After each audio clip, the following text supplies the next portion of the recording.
नमस्कार. आज या ठिकाणी आम्ही वडगाव येथे आलेलो आहोत. वडगाव ही आपली हुतात्म्यांची पवित्र भूमी ज्याला आपण म्हणतो. स्वातंत्र्याच्या 75च्या आदल्या रात्री जो देशाच्या हितासाठी रणसंग्राम झाला, त्यांच्या कुटुंबातील थेट वंशज, त्यांचे सुपुत्र सन्माननीय वसंतराव परशुराम घारगे हे या ठिकाणी आज आपल्यासमोर उपस्थित आहेत. तर माझे मित्र या ठिकाणी आज त्यांना त्यांच्या या ऐतिहासिक या कौटुंबिक पार्श्वभूमी असणाऱ्या कुटुंबाबद्दल थोडंसं जाणून घेत आहेत आणि त्या माध्यमातून थोड्याशा आपल्यालाही या कुटुंबांची 75 निमित्त असणारी वास्तवता आणि खऱ्या अर्थाने त्यांचा हे जे बलिदान आहे हे किती पवित्र आहे याची जाणीव या ठिकाणी आपल्याला होते. मी गुणवंत सरांना विनंती करेन की त्यांनी थोडीशी ह्यांची वसंतराव घारगे यांची ओळख करून या ठिकाणी द्यावी, थोडक्यामध्ये माहिती द्यावी, त्यांच्याबद्दलची प्रश्न विचारून त्यांना. बाबा, सर्वप्रथम मी आपल्याला विचारतो की जे आज तुमचं वय जवळपास 84 झालेलं आहे आणि तुम्ही परशुराम घारगे यांचे सुपुत्र हे सुपुत्र आहेत आणि आज यांचं वय देखील बरेच झालेलं आहे. तुम्हाला त्या घटनेविषयी किंवा तुमच्या वडिलांविषयी जो काही त्यावेळी झालेली घटना आहे त्याविषयी वडिलांनी तुम्हाला काय सांगितलं असेल किंवा त्या गोष्टीविषयी जर का काही वडिलांनी सांगायचं नाही तर तुम्हाला सांगतो आमचं वयच नाही तर ते आम्हाला 4 वर्षाच्या पोराला आम्हाला काही माहिती तरी आहे का मोर्चाला गेलेली हे बी माहिती नाही. अगदी तुम्ही लहान असताना घडलेलं आहे म्हणजे त्या गोष्टीविषयी तुमच्या आता पण तरी काय त्या काळातल्या काही गोष्टी आठवत असतील. त्या गावातल्या गोष्टीचा तुम्हाला सांगतो इतिहास. पंढरपूरचे एक हे होते म्हणजे लेखक रयत शिक्षण संस्थेत. काय रे त्यांचं नाव?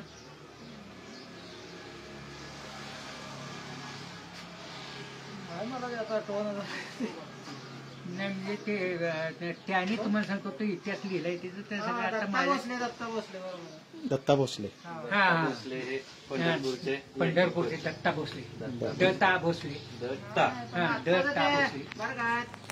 स्वातंत्र्यपूर्व काळात थोडासा इतिहास त्यांना सांगा जरा. ते म्हणजे काय आपला मोर्चा गेलेले त्या काय झालं ते तेवढं काय त्याविषयी जे आहे माहिती ती जरा थोडक्यात माहिती आम्हाला द्या. आज 9 सप्टेंबरच्या रणसंग्रामाची. आमचे वडील बरेचसे म्हणजे लहानपणापासून त्यांना स्वच्छतेची फार आवड होती. ते तालमीमध्ये जाऊन व्यायाम करायचे आणि त्यांनी शरीरही चांगलं कमवलं होतं. ते पैलवान म्हणून गाजले. भागात त्यावेळेला जास्तीत जास्त म्हणजे 5 रुपयाची कुस्ती असायची त्यावेळेस. 25 पासून पुढे ते कुस्ती चांगली करायला लागली. मोठे मोठे पैलवान त्यावेळेचे. आता त्याला म्हणजे त्याला काय आता हिशोबच नाही त्याला किती पैसे मिळतात हे. पण त्या काळात त्यांनी सुद्धा म्हणजे चांगल्या चांगल्या पैलवानांना चित केले आणि अशा तऱ्हेनं गावामध्ये सुद्धा स्वच्छता, झाडे लावणं, रस्ते दुरुस्त चांगले करणे, नाले चांगले ठेवणे हेही काम तुम्हाला सांगतो त्यांनी त्यावेळेला केलं. आणि आमच्यात बंडोपंत लोमटे ते एक त्यावेळेला प्रसिद्ध म्हणजे व्यक्ती ब्राह्मण म्हणून होते. तर त्यांचाही त्यांना काही उपयोग झाला मार्गदर्शन करण्यासाठी, सहकार्य करणं सवर्ण. आणि ते अतिशय प्रसिद्ध ती व्यक्ती होती. शेवटी त्यांचे 2 भाऊ या मोर्चात त्यांनी पाठवले होते. त्यांची 2 मुलं आणि आमचे वडील आणि आणखीन काही 1-2 माणसं ही सगळी प्रमुख मंडळी यशवंतराव चव्हाण, गौरीहार सिंहासने यांनी तुम्हाला सांगतो ह्या मोर्चात आणि औंधचे पंतप्रतिनिधी श्रीमंत बाळासाहेब. तर ह्या दोघा ठिकाणी एकत्र बसून या मोर्चाचं नेतृत्व परशुराम घारगे यांनी करावं असं ठरलं. बरं. त्यांच्या बैठकीत. हा मोर्चा कुठून गेला म्हणजे इथून वडगाव मधून सुरुवात झाली का? वडगावातून तुम्हाला सांगतो हा मोर्चा सरळ मधनच गेलेला आहे. लाडेगाववरनं लाडेगाववरनं तुम्हाला सांगतो वडूज रोडला लागला. हा, मग पुन्हा पळशी आले, पैसे आणि गोपूज आणि वडूज. गोपूज आणि वडूजच. बरं, त्याच्यानंतर तुमच्या म्हणजे आता हे स्वातंत्र्य संग्रामातला मोर्चा होता, त्यावेळेला हुतात्मे झाले, त्यावेळेला बरेच अराजकता माजली होती त्याच्यानंतर, त्या घटनेनंतर. मग त्याच्यानंतर तुम्हाला काही त्यावेळेच्या परिस्थितीमध्ये तुमच्या कुटुंबाला त्यावेळेला काही त्रास वगैरे झाला का? कारण शेवटी हे त्यावेळेच्या परिस्थितीमध्ये विघातक म्हणजे होणारच की. आता तुम्हाला सांगतो मेन व्यक्ती गेल्यानंतर नाही, तो एक म्हणजे ते कुटुंबावरती आलेलं मोठं संकट मोठं. पण त्याच्यानंतर सुद्धा कसं असतं की सत्ताधारी आणि त्यावेळेचे ब्रिटिश सरकार होतं ना, मग त्यामध्ये त्यांच्या ताब्यातल्या अंमलाच्या विरोधात तुम्ही गेला मोर्चा. आणि नंतर 47ला स्वातंत्र्य मिळालं. त्यानंतरच्या 5 वर्षाच्या काळात तुमच्या कुटुंबाला तशी ओलपट झालीच असेल ना त्या काळात काहीतरी थोडक्यात, म्हणजे त्यावेळेच्या परिस्थितीमध्ये. कारण त्यावेळेच्या परिस्थिती म्हणजे आता त्यांना म्हणजे सरकारच आपलं नसल्यामुळे आम्हाला मदत करणारी म्हणजे अशी थोडीच माणसं होती. पण हे ना तुम्हाला सांगतो काय करायचं होतं की देश स्वतंत्र करायच्यासाठी तुम्हाला सांगतो महात्मा गांधींचं शब्दाची पूर्तता करण्यासाठी किंवा ते महात्मा गांधींना श्रेय मिळावं, भारत स्वतंत्र व्हावा ही अंगात उर्मी सगळ्यांच्यात फार मोठ्या प्रमाणात शिरली कार्यकर्त्यांच्या. आणि कार्यकर्त्यांनी टके टुमके त्यांचे खाऊन का होईना आणि दडून गुप्त रीतीने सगळं कारभार तुम्हाला सांगतो ब्रिटिशांच्या विरोधात सुरू केला. आणि ब्रिटिशांना हळूहळू तुम्हाला सांगतो 47 सालापर्यंत तुम्हाला सांगतो त्यांना देशाच्या बाहेर पाठवण्याचं काम त्यांनी केलं. आणि भारत स्वतंत्र 15 ऑगस्ट 1947 साली झाला. आता त्याच्यानंतर तुम्ही काय केलं? तुम्ही काय शिक्षक होता ना? हो, मी शिक्षक म्हणूनच लागलो. पुन्हा म्हणजे माझा एक भाऊ होता, तो थोडंसं शिक्षण मॅट्रिक झाल्यानंतर आम्ही रयत शिक्षण संस्थेत सातारला शिक्षणाला गेलो. आमच्या आईला आम्हाला थोडंसं गरीब परिस्थिती असल्यामुळं आम्ही त्या रयत शिक्षण संस्थेच्या काही इमारतीतच राहायचो. तिथंच आम्ही तुम्हाला सांगतो स्वयंपाक करायचो आणि तिथंच शाळा बी होती कॅम्पामध्ये, सातारा कॅम्पला. त्यावेळेला जुन्या इमारती होत्या सगळ्या तिथं. आता काही तिथं एकही नाही तसली इमारत. तर त्यावेळेच्या वातावरणात आम्ही तिथंच राहत होतो आणि संध्याकाळी तिथं स्वयंपाक बी करायचा, आपल्या आपणच करायचा, आपणच तो खायचा आणि शिक्षण बी तिथं घ्यायचं. अशा पद्धतीनं तुम्हाला सांगतो 1-2 वर्ष शिकल्यानंतर पुन्हा आमचा भाऊ तिथून तुम्हाला सांगतो त्याच्या डोक्यात काय शिरलं की तो एकदम तिथं मिलिटरीतच बसली झाला. हे आम्हालाही माहिती नाही. मला त्यांचं नाव काय होतं? संपतराव. ते कुठे आहेत आता? ते मिलिटरीत गेल्यानंतर पुन्हा 3-4 वर्षानं तुम्हाला सांगतो आमच्या बहिणीचं थोडंसं डोक्यावर परिणाम झाला होता. तिच्या थोरली सगळ्यात थोरली बहीण. तिचं लग्नही पुन्हा करायचं फार अवघड झालं आम्हाला. पण तरी सुद्धा उमरत शेख जाधव ज्यांना त्यांचं एक म्हणजे बंडू लोमटी आपलं बंडू पाटील यांचे चिरंजीव दत्तात्रय यांना ती मुलगी आम्ही दिली. लग्न झालं.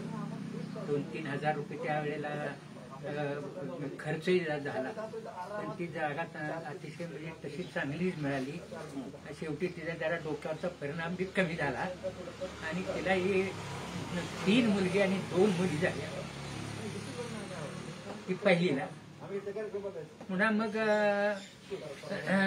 त्यानंतर तुम्हाला सांगतो मध्येच तुम्हाला सांगतो आमचा भाऊ इकडे यायला निघाला होता आणि रेल्वेचा एक दिल्लीच्या भागात तिकडे तो मिलिटरी होता आणि तो इकडे सगळं म्हणजे तिकडचं सोडून घरीच निघाला होता इकडे यायला. परंतु ललितपूर स्टेशन म्हणून आहे दिल्लीच्या जवळपास छोटस स्टेशन.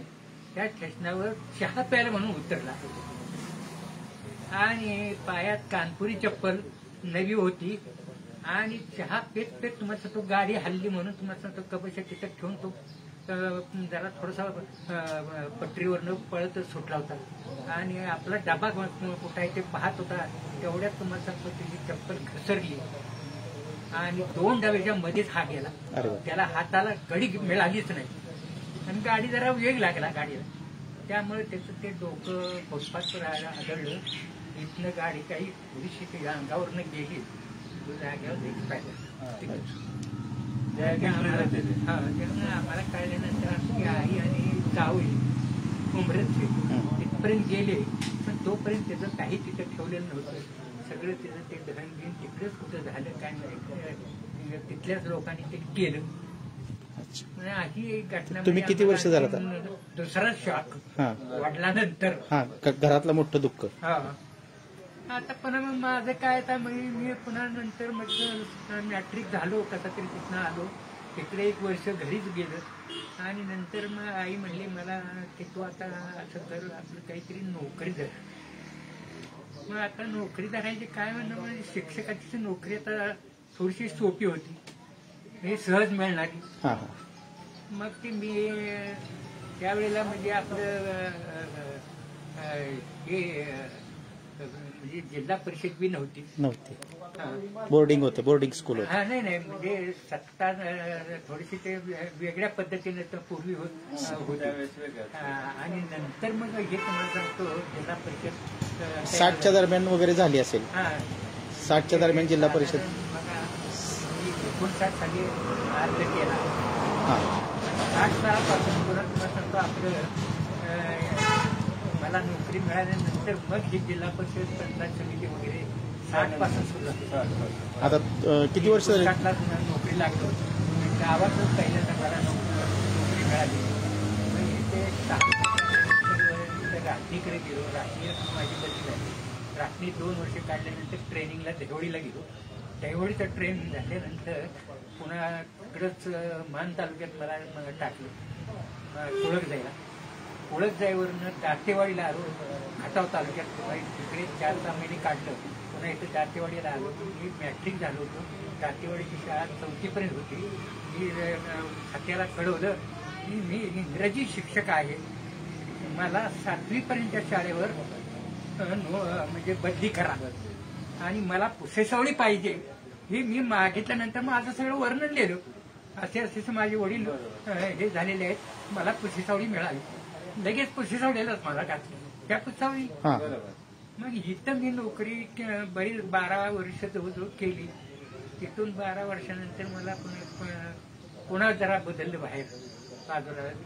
त्यावेळेला नियम नाही का, एका वेळेला 12 वर्ष ज्यांनी एका शाळेवर काम केलेलं आहे त्यांच्या जरा बदल्या करायच्या. बरोबर आहे. असं मग आता त्यात आम्ही सापडलो जरा दोघं तिघ.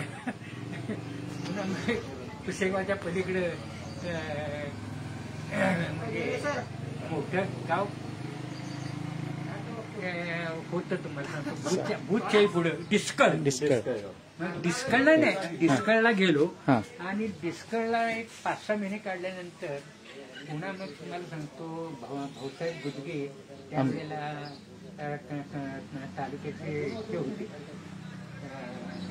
आमदार नाही सभापती होते.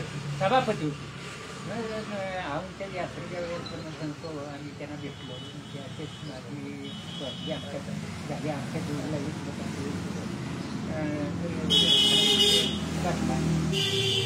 त्यांना खूप माझं वर्णन सगळं माहिती होतं. मग त्याने लगेच मला तिकडे टाकलं, गोरेगाव टाकलं, एकाला पारगाव. नंतर मग मी आम्ही पुसेसावळीला आलो. शेवटी तुम्हाला सांगतो बरेच वर्ष झाल्यानंतर जवळजवळ 30-32 वर्ष झाली. आता रिटायरमेंट होऊन किती वर्ष झाली?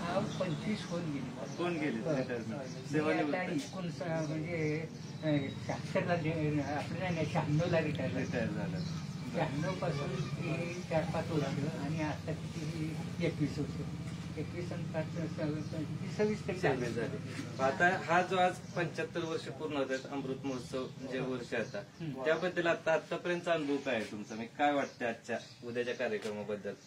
उद्याच्या कार्यक्रमाबद्दल म्हणजे हे आम्ही कार्यक्रम आता करतोय याला 50 वर्ष झाली. हे हा कार्यक्रम करतोय मी तुम्ही स्वतः हा, आणि नंतर पुन्हा सांगतो 2000 साली मी हुतात्मा क्रांती प्रतिष्ठान स्थापन केली. बर त्याला मुख्यमंत्री देशमुख बर त्यावेळेचे मला वाटते शिवाजीराव देशमुख. या इकडच्या खात्यावर विलासराव देशमुख कश्यवर. विलासराव देशमुख. मी मुंबईला गेलो होतो आणि सहज त्यांच्याकडे बंगल्यावर गेलो, सचिवालयात नाही गेलो, त्यांच्या मग तिथं गेल्यानंतर त्यांना भेटलो की, आणि अभयसिंह महाराजांची माझी ओळख चांगली होती. अभयसिंह महाराजांना म्हटलं की आपल्याला मुख्यमंत्री या कार्यक्रमाला पाहिजे. तर त्यांनी लगेच मुख्यमंत्र्यांशी चर्चा केली, त्यांची त्याला ओळख चांगली होती. म्हणजे हे असं होतात मुलगा आहे, तो जयरामच्या वडगावरून इथं आलाय, मग ती भेट घ्यावी आणि तुम्हाला या कार्यक्रमाचं महत्व थोडंसं त्यांनी सांगितलं त्यांना. आणि त्यांनी लगेच यस म्हणून दिलं. 9 सप्टेंबरला ते आली. त्याच्याही अगोदर काही मुख्यमंत्री येऊन गेली होती, पण हे क्रांती प्रतिष्ठान त्यांच्या हस्ते स्थापन केलं 2000 साली. अजून चालू आहे.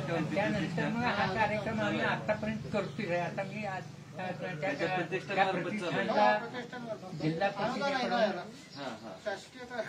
बरं का, जिल्हा परिषदेकडून आता पहिला 25,000 रुपये आम्हाला निधी मिळाले त्या खर्चासाठी. आता 40,000 केलाय. 40,000 रुपये मिळले आणि त्याचा हिशेब वगैरे सगळा तुम्ही सांगतो आम्ही कर्मचारी आयुक्त. धन्यवाद गुरुजी. जवळजवळ म्हणजे महाराष्ट्रात जे काही मुख्यमंत्री झाले ते जवळजवळ सगळे इथून मुख्यमंत्री येऊन गेले. अगदी म्हणजे 70-80 सालापासून तिथं आम्ही आणण्याचा प्रयत्न केला आणि कुणी आम्हाला नकार दिला नाही. आता फक्त नकार दिला म्हणजे ह्या भाजपनं दिला. खंड पडला ह्या 5-7 वर्षात मुख्यमंत्र्याचा.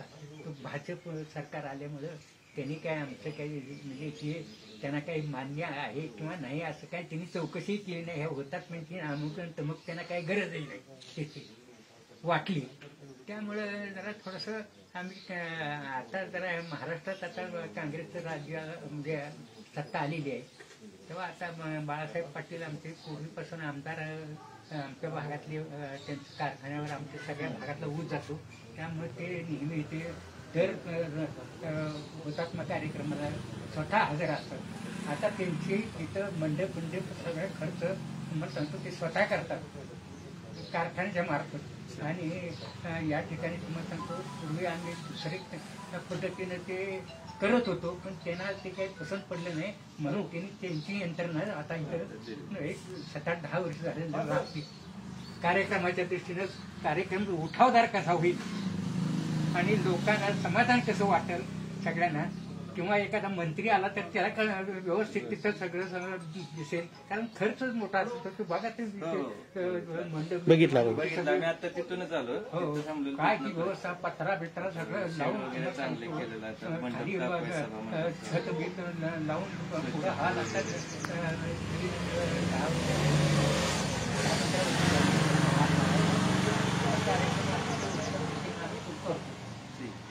आत्ताच आपल्याला गुरुजींनी बऱ्यापैकी त्यांचे जुने जे हुतात्मे झालेले होते त्यांच्याविषयी माहिती सांगितली, त्यांचा स्वतःचा अनुभव सांगितला. आज 75 अमृत महोत्सव पूर्ण होते त्याविषयी पण माहिती सांगितली. तरी मी सरांचे गुरुजींचे मनापासून आभार मानतो. धन्यवाद.